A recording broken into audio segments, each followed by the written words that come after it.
Thank you, Creator, for another day of life. We can palms up, eyes closed. Gracias, Creador y Creadora, por este día de mi vida. Thank you to the relatives of this occupied Ohlone Lechon territory for surviving hundreds of years of colonial terror and still being here, working, fighting, land back 529 years later. Thank you to the relatives who are dying on these stolen streets because of the scarcity lies of capitalism and so-called poverty and homelessness in one of the richest, most abundant territories in the world, and Mama Earth. Thank you to the spirits, calling out Eshu for clarity and this beautiful work that we're doing. Thank you to Mama D, for without whom there would be no we. And thank you to Mama Earth, who gives us so much and is so hurt. Ashe ho umateo. Umateo. So what's up?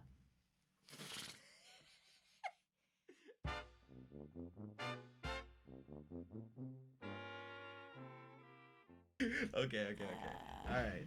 Okay. So, basically, just gonna do a quick introduction. We wanted to do this podcast because we saw that other families are having interesting times with bringing themselves back to indigenous child raising practices, right?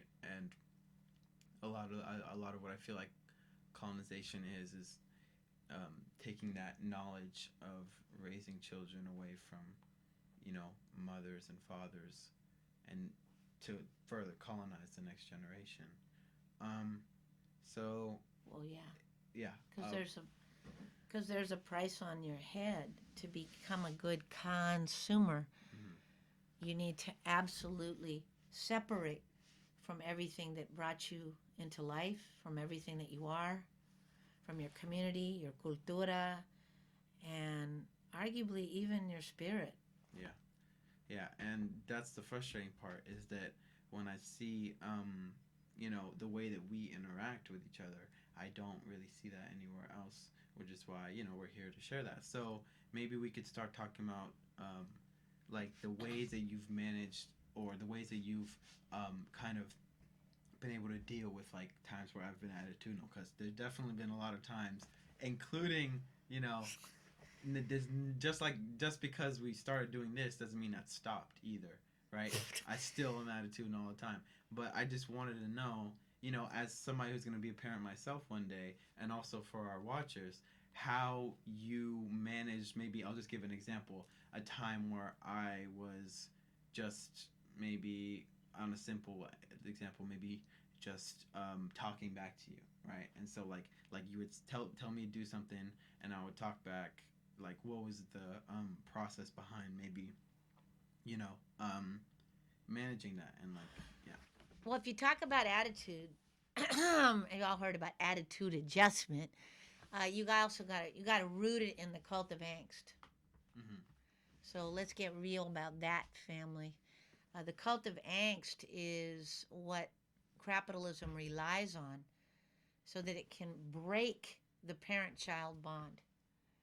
Um, Meaning, when I say the cult of angst, I'm saying that this capitalist system works really hard on the separating of generations, right? And every other indigenous culture, from ancient to even now, does the opposite. So, if we're talking about attitude, we need to talk about respect, and we need to talk about the cult of angst. Hmm. I also need to bring in Mama D here, for without whom there would be no me, who didn't argue with Chirin, is her exact words. Afro Boricua Mama. She was angry and powerful and fierce and had every reason to be angry because of the shit she had gone through in this colonized land as a mixed race child, an orphan, and an unprotected child in torture homes, she used to call them. But going back to your question,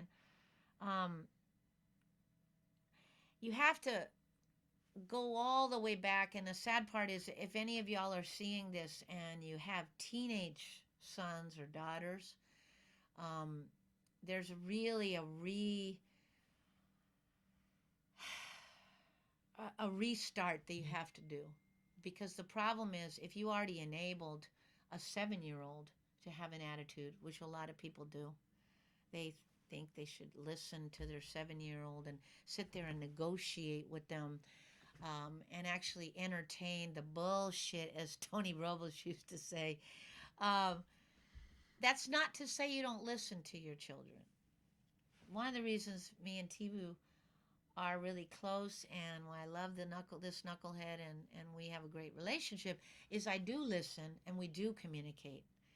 But there's a fine line between listening and entertaining bullshit, and allowing a child who is just developing to think that they can talk back and disrespect an elder. Yeah. Um, no, I definitely saw examples of that with my childhood being like the way that it was, where there were times where I felt like I almost had a right to talk to you that way because we were like friends, or you talked to me on the same level, which is like something I felt like entitled to do, right? Because I was like, oh, okay, because my mom talked to me on this level, that means that I can have an opinion about everything, right? Right. And while that led me to have strong opinions, the problem is that also almost like I felt like it was like it emboldened me, right? So everything has like a good side and a bad side, right? And so what you were able to do is say that, yeah, while I do talk to you this way, that doesn't mean that we're on the same level. Like I always remember you say, "Don't treat me like one of your friends." Like that's not like that's not. Yeah, yeah, we're friends, but at the end of the day, I'm your mother, and that's Right. first and foremost. Right. And it was definitely not an easy road. I would just continually not listen and not and back talking all the time, Right. and it coming from the perspective also of like other um indigenous families, or even other like more strict indigenous families. Like remember we were talking about with Israel, like he would be like surprised, that oh he Right. can talk to you, even like in just the way that we do now, Right. Right. it's like a whole different. So then when I did like talk in that way, it was like mind blowing, right? Right. Because no, it's true that it's messed up. Like that's not how a son should talk to a mother. Right. But well, not no, but like and it's like that's also the different situation that we had. So it's like they would see this and be like, why are you even talking on the same level with him at Right. all? So you almost walked that like tightrope, that like fine line, which is why I'm really impressed and like surprised, and why it's such an important teaching moment that you were able to walk the fine line between maintaining that respect for you and also keeping at like you're able to talk to me on my level. Right. And so I Well, feel like, oh, go ahead, sorry. well, no, no.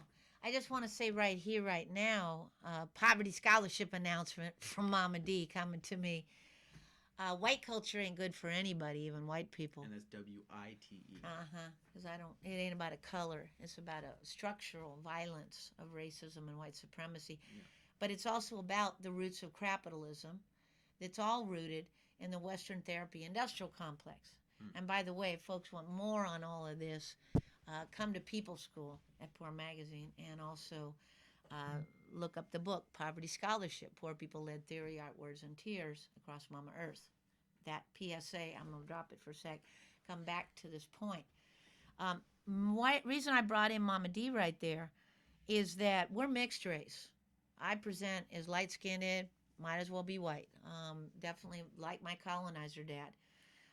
He's got a little more melanin, walks in the world in all of his culturas. But the reality is, I was raised by an angry woman of color, and I was raised by a black mama. And she didn't take no ish. And so part of the other thing is that my relatives out here, because like my sister Junebug says, poverty's a culture.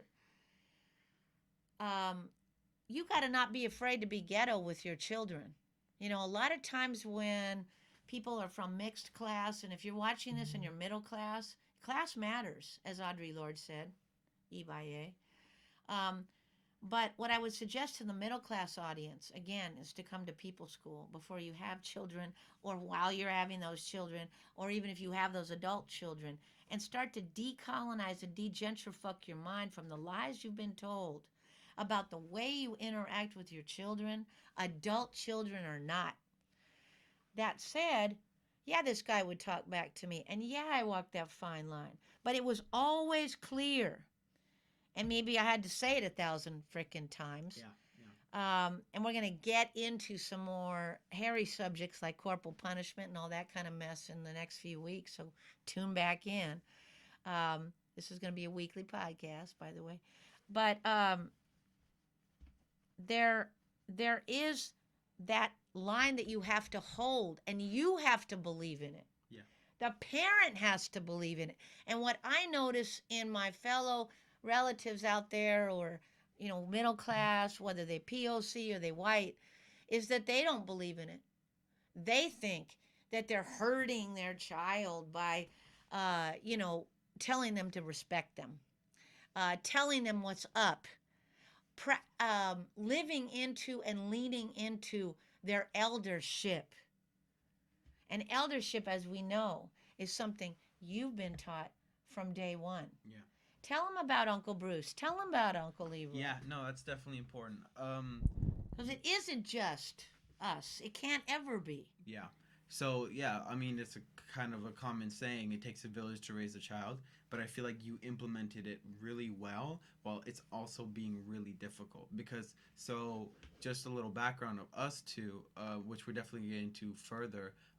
It was just us, right? And that's really all I'm gonna say now is it was just me and my mom, and we the way that we created family, like we didn't have uncles, we didn't have aunties, we didn't have grandma, RIP Mama D. We didn't have we didn't have that infrastructure of like a big community indigenous family. It was Because Mama just was an us. orphan, Exactly. Afro-Indigenous orphan who was almost killed in the foster homes and orphanage system. Yeah, and so the thing about that is that my mom had to make family for us. She found people through like in Poor Magazine. The people who joined Poor Magazine became my uncle, my auntie, my grandpa. Right. So just taking the example of Uncle Bruce, who's an elder who's has always been amazing to me, always beautiful. Thank you, Uncle Bruce, if you're watching this. Um, he would take me from school to Poor Magazine every Friday, and he would walk with me.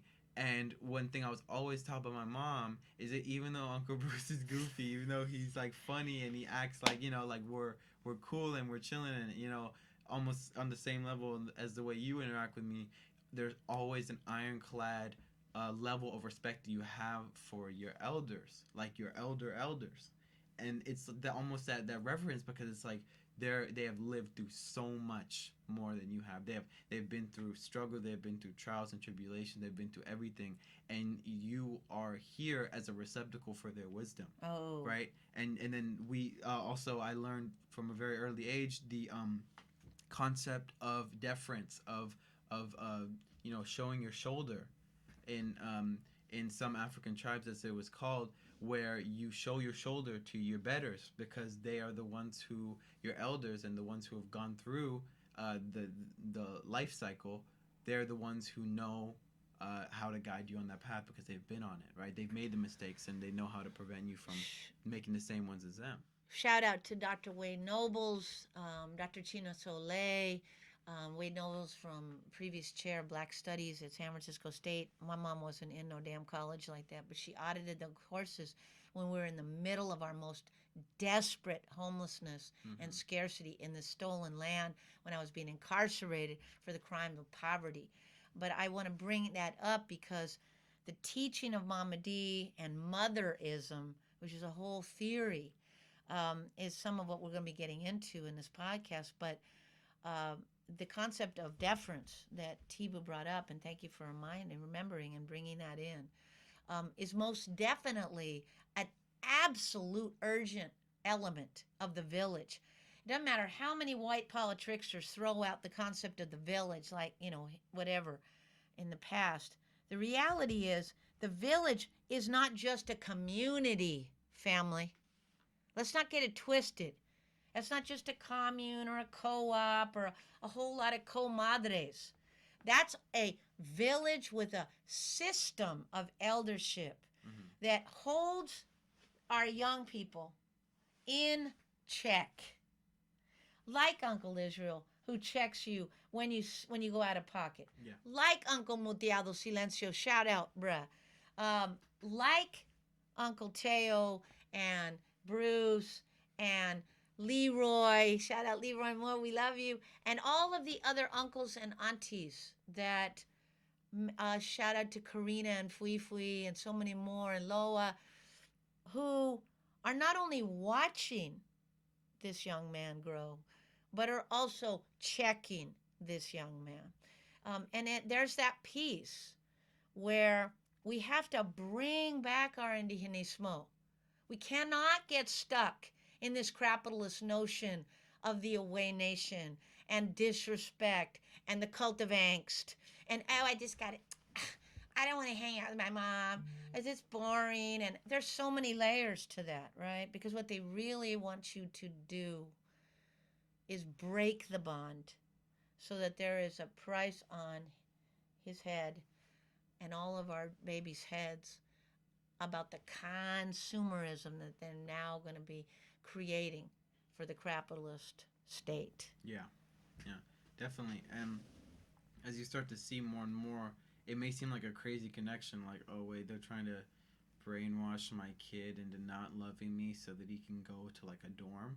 But it actually is very like systematic. It falls very well into place if you think about it, because you have like corporations showing you that it's okay to like disrespect your mother, it's okay to like leave your family behind. They encourage leaving your family behind, and uh, then turn right around and make money on, you know, like getting your own apartment, going to dorms. And the dorm industrial complex is another thing we're going to talk about in this podcast. And colleges making money on the fact that, you know, you're by yourself and you're vulnerable. And then we hear a lot of stories in People's School, which is why it's important for you, for anybody who's, you know, interested and feeling like they can learn a lot from this, to go, because we hear a lot of stories in People's School of people saying I should have never left my family. Like I had everything going there. I like everything was good. There was no real reason for me to like completely leave my family. And it's not like telling you to like always stay with your like, I mean, there's obviously times where you go travel, you go like explore the world. It's not that you're like stuck there, but it's like there's you're a piece of a puzzle in a community and a family that you're contributing to, as a part of that ecosystem, Yeah. right? And you're and not it doesn't only help you, but you're helping the other people. Like what if your younger sister or your younger brother, you were the only person they were able to talk to, and then when you leave they have no one. Yeah. And I keep seeing that story happen over and over and over again, where younger sisters and brothers are very spun out because their older sibling left them, and maybe they're the only one who is has to take the brunt of like the parents, you know, anger or different things in the community that is affecting, that previously was affecting both siblings and now is only affecting one, right? Yeah, And so it's very important to realize that when you leave your community and you leave your you know, whatever infrastructure you have, you're not only affecting yourself but others in your community. But what's the sad part is that that's what's encouraged, is yeah. that, oh, you move out at 18, if you like, society tells you, hey, if you don't move out by the time you're 18, or you stay in your house and you're like living there, that you're a loser. You know, we see the archetype, the character of, you know, in movies, like, oh, the 30-year-old who lives in his mother's basement, and like, you know, It's and always is always pathologized and yeah, criminalized. yeah, yeah, Because again, why? Who's making money on the departure? Again, we talk about this as degentrifying your mind. And we are going to get into the dorm industrial complex. That's the way I put it. So thank you, Tibus, for saying that. But I wanted to just go back one step. Um, that concept of holding these young people in check is no easy task. And so I want to lift up and love up my fellow mamas and papas and aunties and uncles and guardians who are trying to be good parents and trying to be about this bond, but are also tired. It's hard to do child raising, especially in a capitalist system when the society does not support single parents and specifically single women in poverty at all. Do not get it twisted. It is extremely hard. So I just want to lift up and love up you all. I want to say that even when I was exhausted from coming back from the JOBs that I held and doing everything, trying to keep us under a roof, I had to continue to be on this guy, making sure that not only was he not being attitudinal to me, not only that he was respecting his community and his village and his mama, but that he was also being watched, cared for, and lifted up and loved. And we're going to get more into the tools of child raising. We're at this point right now where we have to end. We want to say that we love you. We appreciate you. We're doing this as love work, a love letter to other parents and children. Yeah. Because we know that we are in a crisis with our babies right now. And you wanted to add any more as we close out? Yeah, no, just saying that, as a small thing of just like thank you, right? Thank you so much. Um, for not only just being that parent who's always been there for me, but for being that person who has just been able to be like, that like just dependable no matter what. Oh, because I'm seeing the ramifications of families who haven't had somebody who's dependable. And so that's way more important than it may seem to have a kid look up to someone who's like genuinely dependable. And with that being said, we are going to end this for today. Thank you so much for Closing watching. out with prayer. And yeah, we'll close out in a little prayer. And where the plan is to be weekly podcasts, so tune in. Might be Thursday nights. We'll see. I don't know. We haven't scheduled it yet. We also po folks, and so we struggling. Okay, all right. Thank you, Creator. Gracias, Creador y Creadora, por este día de mi vida. Thank you, Creator, for another day of life. So blessed to be here with my son, mi hijo, Divorcio, doing this beautiful love work for everybody. So blessed to be with all of you relatives who are listening, welcoming you in, calling you in, not calling anybody out.